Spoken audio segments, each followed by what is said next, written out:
Okay, so what we're going to do is we're going to make our Suncatcher projects using CAD. So once you have found the work page on Firefly, you need to download the template. So if you just click on that from your downloads, it will open straight away in TechSoft.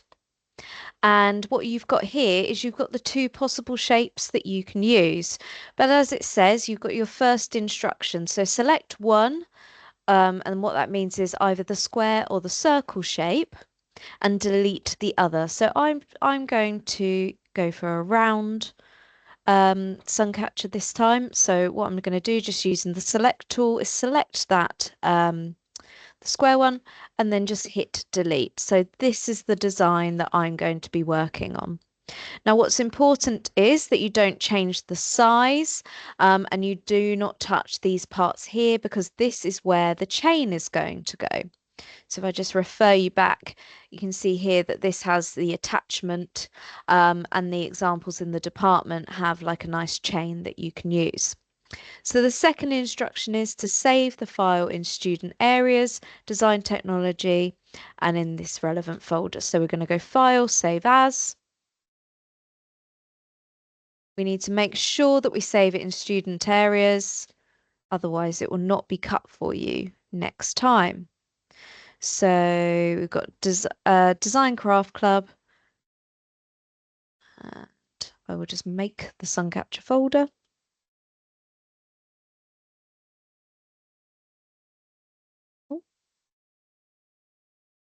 So in the Suncatcher folder, and then if you can pop it in as your name, then if there's any issues, we can ask you about that for next week.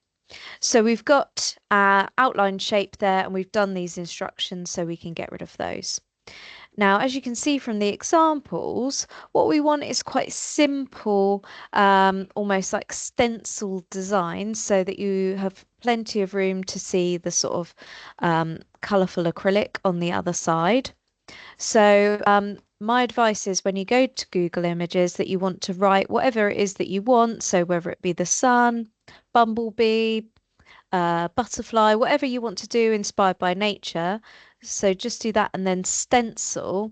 And what you get is some really good examples. And I would say this one here is especially good. Maybe some of these which are more intricate, you may struggle to get what you want to achieve with those.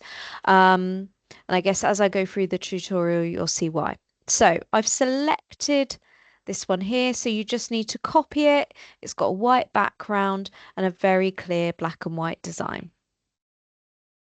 So then right click and paste. At the moment, you don't need to worry about resizing it. What we need to make sure is that it's a vectored image. So you can click on this button in your toolbar here, vectorize, click on the image, and then you go to monochrome. Now, if you need to, you can adjust this to make it bolder, but if you've picked a really good shape, you won't need to. And then this part here that is black, go choose color and change that to custom red and press OK. So what we've got now is a really decent vectored image that we're going to be able to work from. There's one more thing that we need to do before we resize it and start editing it any further, and that's to have the image selected and then click on Fill up at the top here, No Fill. So what that does is creates just a nice thin red outline. The laser cutter understands red as a cutting line, so we need to make sure that we've used that correct custom red. So what you can then do is you can resize the shape, the image, and what we want is so that some of the lines are ever so slightly overlapping. So if I zoom in, overlapping with this sort of ring here. Not all of them, just needs to be subtly overlapping. Now, if we were to leave that as it was, you would end up with lots of individual pieces. So what we need is for this sort of border to be merged with our sun shape. So if we hold down delete any and go to the second one along, delete part of an object between the nearest two intersections. And then you can zoom in a little bit more if you need to.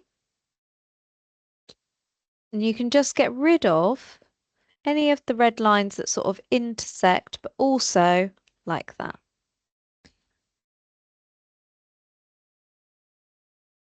And you want to make sure that you check very carefully all the way around and make sure you do it every single time because it will ensure that your product is strong and finished to a high quality. Won't be many more.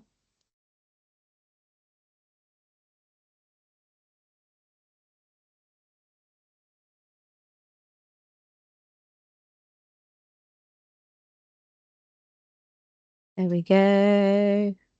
So if we zoom out now, if I click to media, I can see that that is now all one shape. So what you need to make sure that you do once your design is finished is that you click save. You don't need to do save as again or anything like that. And what we will do is we'll cut that out in plywood with the color background that you would like. And then you'll have that ready for next lesson.